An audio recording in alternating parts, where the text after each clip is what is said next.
Module 33, The Qing Individualists. I, Dr. Rita Pratap, former head of the Department, Drawing and Painting, University of Rajasthan, Jaipur. The Qing Individualists were the ones who had put new life into the Chinese tradition. The earliest among them was Shi Qi. Then came Pa Ta Sha Zhen, who was the descendant of one branch of the Ming imperial family. Shi Tao was known as the third individualist. Kung Hisin was traditionally classed as one of the 8 masters of Nanking. Kung Hisin pupil Wang Kai produced a more ambitious handbook illustrated with woodcuts in color. The Qing Individualists, scholar painters who withdrew into private life at the early Qing period on the accession to power of the allied Manchus, might have been expected to take as their models the scholar painters of the Yuan dynasty, who had become recluses under similar circumstances. That they did not was chiefly because the style of the Yuan masters had already been appropriated by the orthodox literati, many of whom were loyal, serving the Manchus. If painting was to become a living art once more, the painter had clearly to free himself from the burden of theory and scholarship carried by the literati. He must use his art for the spontaneous expression of his own feelings. This is the Qing Individualists triumphantly accomplished, putting new life into the Chinese tradition. Moreover, now in early Qing period, many educated men renounced their lives of worldly affairs, either through physical withdrawal from the urban center into Buddhist or Taoist monasteries, or through psychological withdrawal into private world of eccentricity, where they were exempted from social and political responsibilities by the traditional Chinese tolerance of erratic behavior. Shi Qi or Kun Tusan, who was active from 1610 to 1693, the earliest of the Qing individualists, was Shi Qi, who was a devout Buddhist. He spent the greater part of his life as a monk in Buddhist monasteries in and around Nanking. His own inscription on one of his works, a picture of a monk perched on a tree, peering distrustfully downward, states his feeling strongly. The question is how to find peace in a world of suffering. You ask how I came hither. I cannot tell the reason. I am living high up on the tree and looking down. Here I can rest free from all trouble like a bird in its nest. People call me dangerous man, but I answer, you are like devils. Some of Kun Tusan's landscapes represent the particular scenery of places where he lived.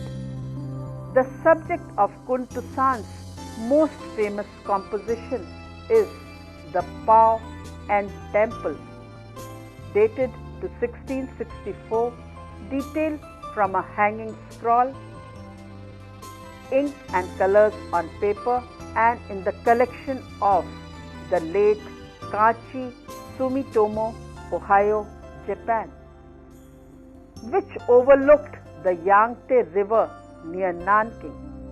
The painting reveals the fondness he felt towards these old buildings and their settings. Most remarkable of all is the colorist treatment of hill, in which Kuntusan abandoned all his considerations of strong or distinctive brushwork to capture in wet, sketchy strokes a quick impression of fading light. Shichi's hanging scroll in New York collection dated to 1666 is Wooded Mountain at Dusk. Here is found a hint of the close-knit compositions of Wang Meng, though his scrubby brushworks makes no obvious appeal to the viewer. Kuntusan's style exemplifies the quality that the Chinese critique term luxuriance or denseness. The characteristics of his landscape is the texture quality, which he depicts with a dry, scrubby brush, which has the grouping, almost fumbling quality that we find in Cézanne. His autumn landscape, dated 1666, is a hand scrawl, ink and light color on paper, and at present in the collection of British Museum, London. Gives an impression of grandeur and serenity.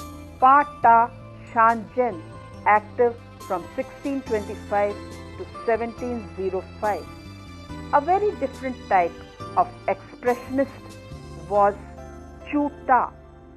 He gave himself many names, but is known chiefly by an odd Taoist appellation, Pa Ta Shan Jen, which he used after 1689.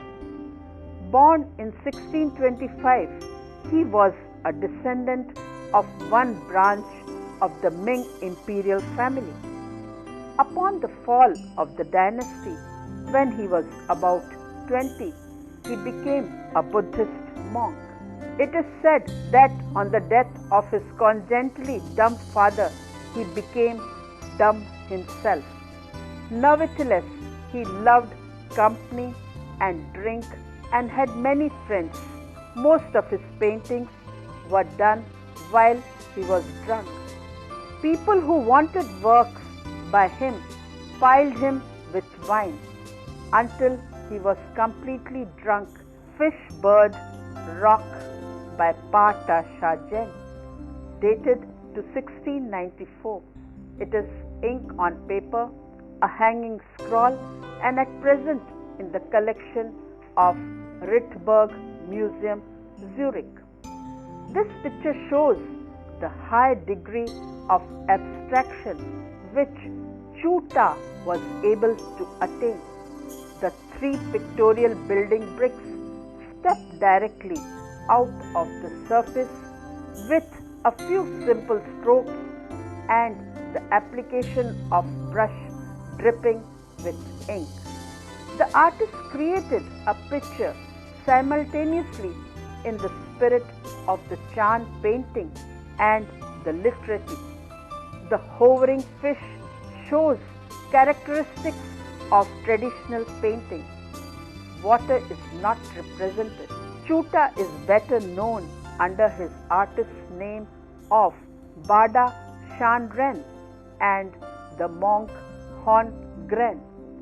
In his painting, Pa Ta Shan Jen transferred the following brushstrokes calligraphy to the painting of landscape.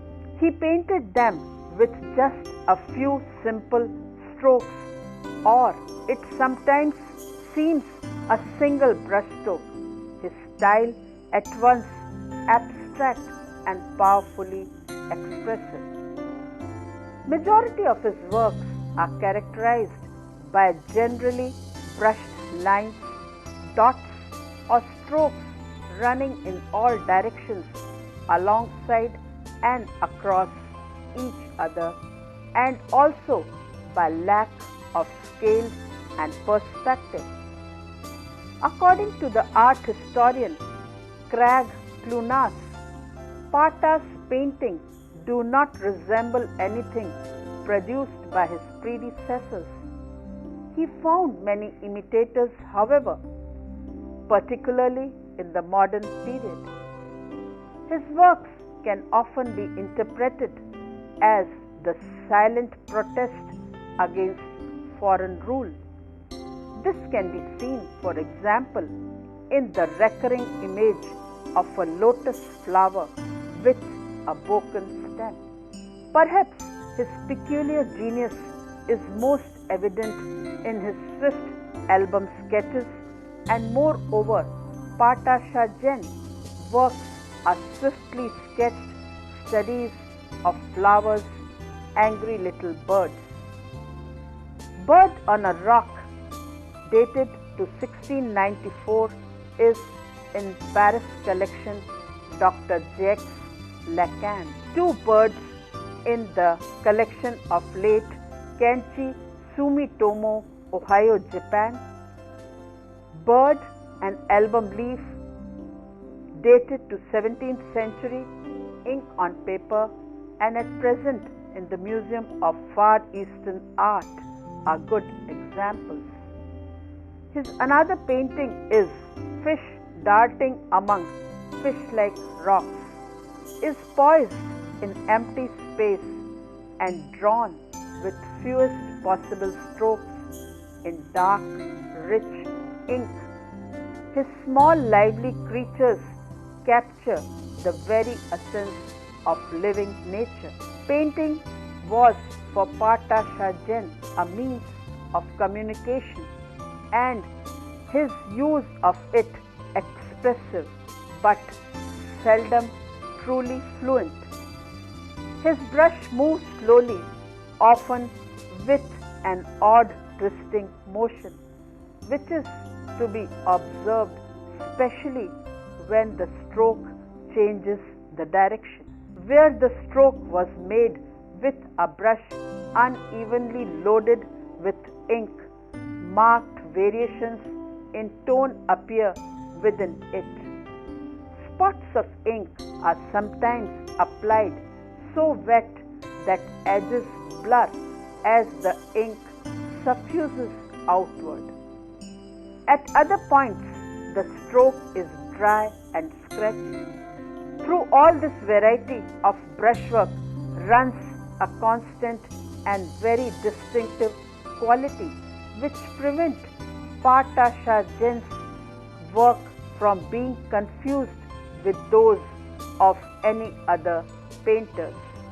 Occasionally, he painted landscapes beneath whose creative abstract forms lies a deep feeling for the monumental compositions of the Northern Shung dynasty. In a landscape leaf from an album painted on silk in the Honolulu Academy of Art is among the few works done in color. A particular stroke and bent are repeated throughout the picture, whereas in the hanging scroll in the Shokoku-ji, a Buddhist temple in Kyoto, it is ink on paper, is a landscape of a different sort, more sparse and less tightly knit in design, with even more of an air of improvisation. Yet the landscape has the organic unity of a natural growth and a monumentality that evokes echoes of the Northern Shung artist when Pata revered. Shita was active from 1641 to 1717. The third great individualist, the painter with greatest breadth of vision and the finest technician as well, was Tao Chi, also known as Shi Tao, the name he adopted as a monk. He did not settle for long in any single place and spent much of his life wandering about China, visiting sacred mountains in the company of monks and scholars, spending 3 years in Peking, where he and Wang Yuanqi collaborated on a picture of bamboo and rocks, until his late years, which were mostly spent in and around the city of Yangzhou, where he often painted in the company with Pa Zhen till later death in 1705.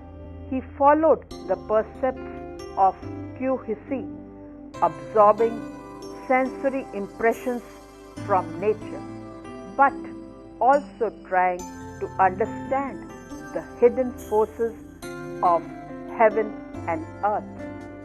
When asked whether he painted in the manner of the southern or northern school, he replied saying, "I do not know whether I am of a school or the school of me. I paint in my own style." It is said that all the Qing painters, Shi Tao was the most philosophical in outlook and the most articulate. A collection of his scattered notes published after his death sets out his belief that the essence of painting lies in the Ai Hua single brushstroke method. By one spontaneous movement of the hand, he wrote mountains, rivers, human beings, birds, animals, plants will assume form in accordance with their characteristics. They will be drawn as if alive, and their meaning will be revealed. From his rare, large hanging scroll to his smallest album leaf he painted, one can get a sense of the life and unity of nature.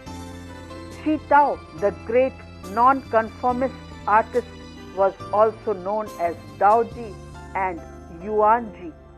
He became a pupil of the Chan monk, and he painted his first pictures in 1650s. During the 1660s, he developed a style of his own based on the works of artists from Anhui.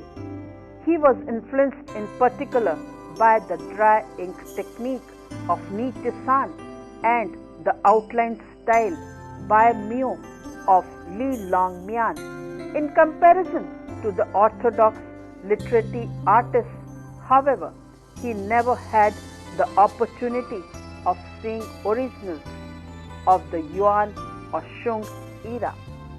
Probably works from the Ming period and their transformation into woodcuts were the examples from which, as a self-taught artist, he learned his trade. The extreme poverty in his youth was reflected again in later years in countless pictures of a melancholy nature. Although Shi Tao's concept of painting ran counter to that of the orthodox painters, he collaborated with Wang Hui and also with Wan Yuanqi, the commercially oriented members of the literati, in his highly original calligraphy, which in brush technique is closely related to his paintings. Shi Tao is at pains to show that nothing benign or original could be expected from the traditionalists. Some of his pictures are in fact declarations of war on tradition. His 10,000 ugly pink dots to be formed in Su Chao was, by his own admission, an attempt to shock those who praised only the old masters. Not to belong to any school was his artistic creed, abstraction his aim, and Yi Hua line his means. This priority of line, a stroke of which can denote The infinity of creation may have arisen from his knowledge of Chan Buddhism, but Taoism might also be possible inspiration in this matter. His art is implicit with a sense of the one from which everything originated. Around 1700, Shi Tao's text Hua Yulu, Conservation about Painting, appeared. The mere methods of painting, he writes, must not constrict the artist. He must not become the slave of technique. The transformation of tradition is the only way for the painter to find a genuine style. Since he cannot feel exactly like the ancients, he can only be himself. He must listen to his own inner voice. Alongside the theoretical background to painting in Hua Yulu, Shi Tao also gives instruction in how to paint various subjects. He sets out 13 different textural techniques, explains a landscape that requires 3 levels: earth, trees, mountains, and recommends the following 6 topics of composition: spring like plain with wintry mountains, wintry trees in front of spring, like mountains, towering mountains and hanging branches, or vice versa. The enclosed view in the same sense as an enclosed garden.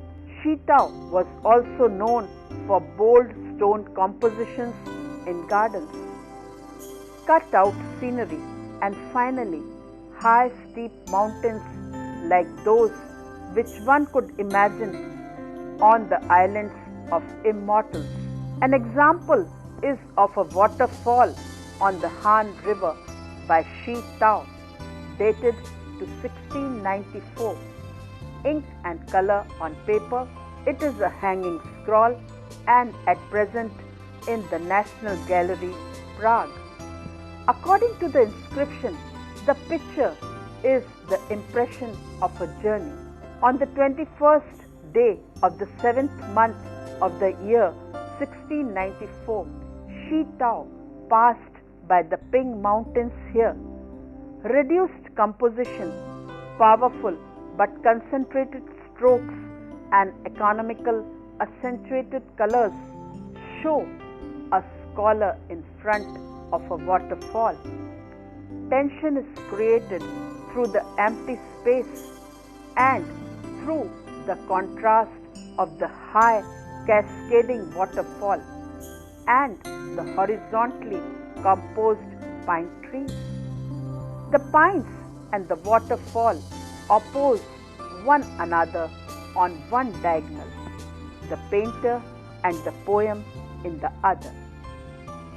Shi Tao's another hand scroll, Peach Blossom Spring, dated to about 1643 to about 1707. It is ink and color on paper and at present in the Freer Gallery of Art, USA. With the theme of the Peach Blossom Spring, Shi Tao varied a standard motif of literati painting.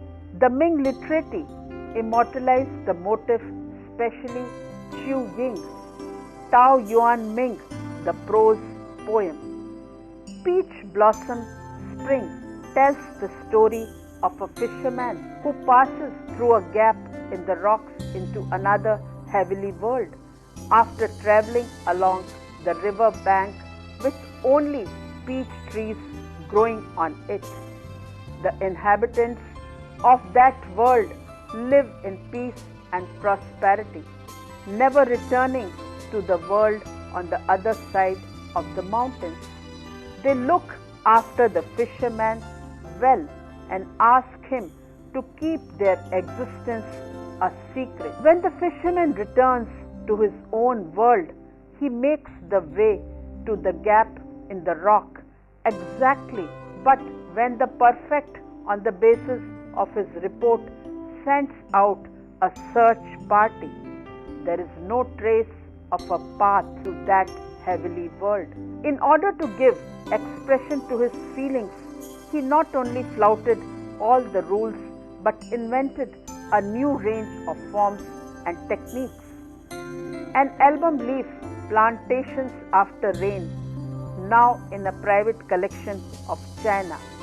Here he has applied pure color in washes of blue and pink and dot it upon the surface of the paper like the 19th century pointillist. Shi Tao Chi's album leaf, A Man in a House Beneath a Cliff of the Nu Wa Chai collection, represents a man in a hut built beneath an overhanging cliff. But the movement of the line in drawing of rocks is too grand, too sweeping to be limited to a particular object, and the use of multiple contours suggests the artist's refusal to fix such limits. A height of grandeur and universality is reached in Shi Tao Chi's masterwork, the great waterfall on Mount Lu. It is a hanging scroll, ink and light colors on silk, and at present in the collection of late Kanchi Sumitomo, Ohio, Japan. Here he seems to have painted in a state of almost childlike ecstasy, derived partly from nature and partly from inspiration within himself. Here Shi Tao Chi has recaptured the precarious balance between subjective and objective modes of vision, which had been the triumph of the northern Shung landscape 6 centuries earlier. Kung Hisan, dated to 1620 to 1689, is traditionally classed as one of the 8 masters of Nanking. One of his friends described him as of an eccentric nature. Only with difficulty does he get along with other people. As a painter, he was also singular and said of himself, "There has been no one before him and will be no one after me."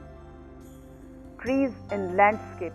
It is a section of a hand scroll, ink on paper, and at present in the collection of William Rockhill, Nelson Gallery of Art, Kansas City, Missouri. Over Kung Hussein's landscape there hangs absolute silence. No wind stirs the branches. No scholar saunters down the path.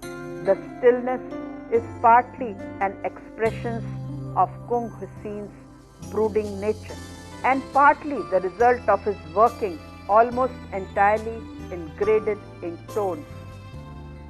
Making scarcely any use of the brushstrokes that give life and movement to almost all Chinese painting. It is said that Kung Hussein was also an active teacher who prepared for his students a handbook of instruction in the art of landscape painting. In 1679, one of Kung Hussein's pupils, Wang Kai, produced a more ambitious handbook illustrated with woodcuts in color.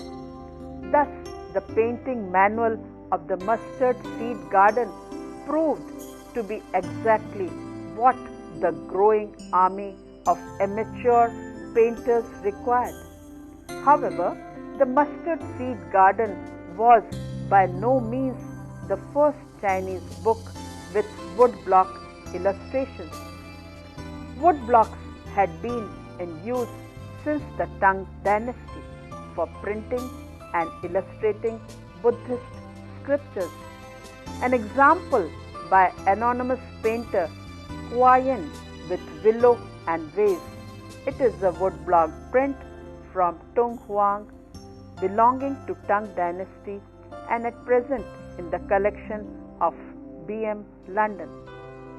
By the Shung dynasty, line prints were being colored by hand, and Yuan period saw the first experiments in color printing.